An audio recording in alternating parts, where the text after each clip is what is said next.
The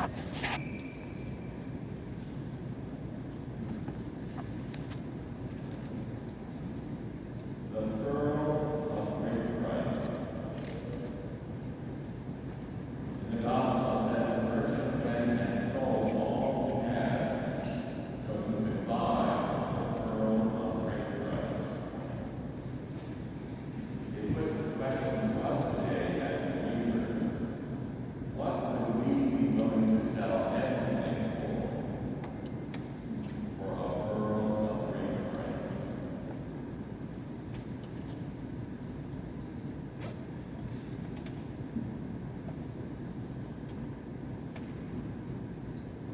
Might you be willing to sell it for your spouse?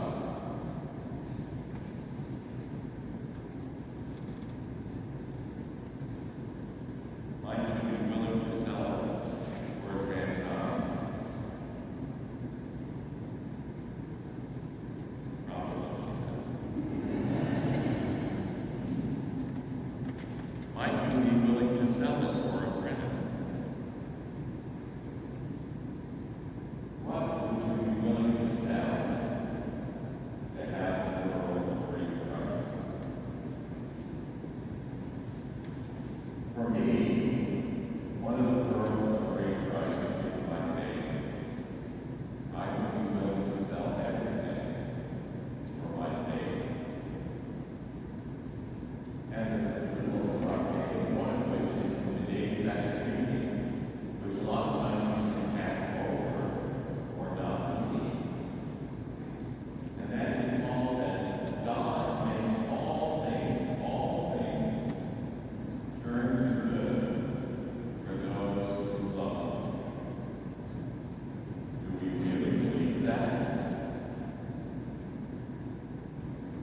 When we see God exercising in active healings, miracles, blessings, we all say, oh, God, isn't God so wonderful?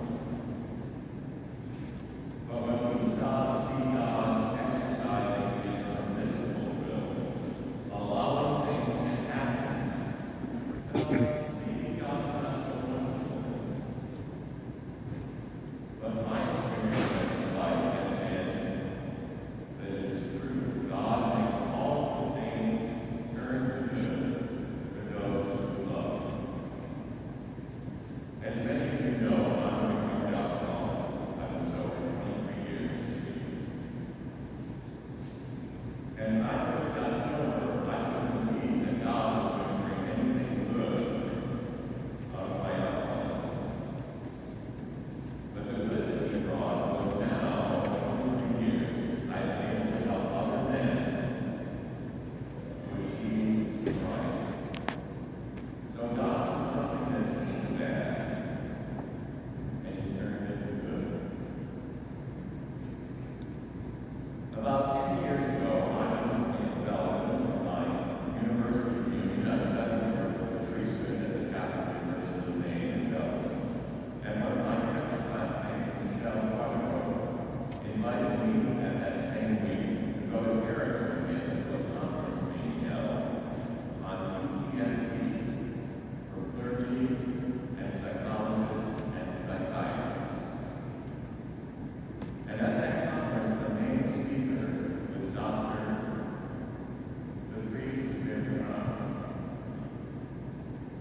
And she decided that she would give her life as a psychiatrist to help others who have been gone through traumatic experiences, which brought us to the day of the conference that Father Michelle and I went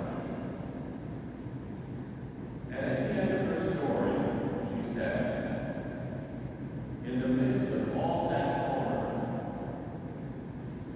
there were people who gave up faith. But her mother, who was a devout Jew, ran a prayer group every week for the women and their bearers, Catholics, Lutherans, Greek Orthodox Jews. And one day one of the women said, Mary, let me know why you keep praying like that. God has abandoned us. And Miriam said, when our people, the Jews, went through 400 years in Egypt, God did not abandon us. When your people, you're a Christian, right? You say yes. When you went through 100 years of Christian persecution, God did not abandon you. God has not abandoned us. And she concluded by saying, my mother and I always wondered what happened to that baby at that moment. And she sat down. The moderator got up and said, thank you, Dr. Bertrand. Is there anyone who has a question for Dr. Bertrand? There was silence. We all looked around. And then from the back of the hall, 400 people, a man walked up the center aisle. And he came right up to the podium. And he went over to Dr. Bertrand where she was sitting. And he handed her a piece of chocolate. And he said, Dr. Bertrand, I am that baby. And you and your mother's action of love and kindness to my mother and I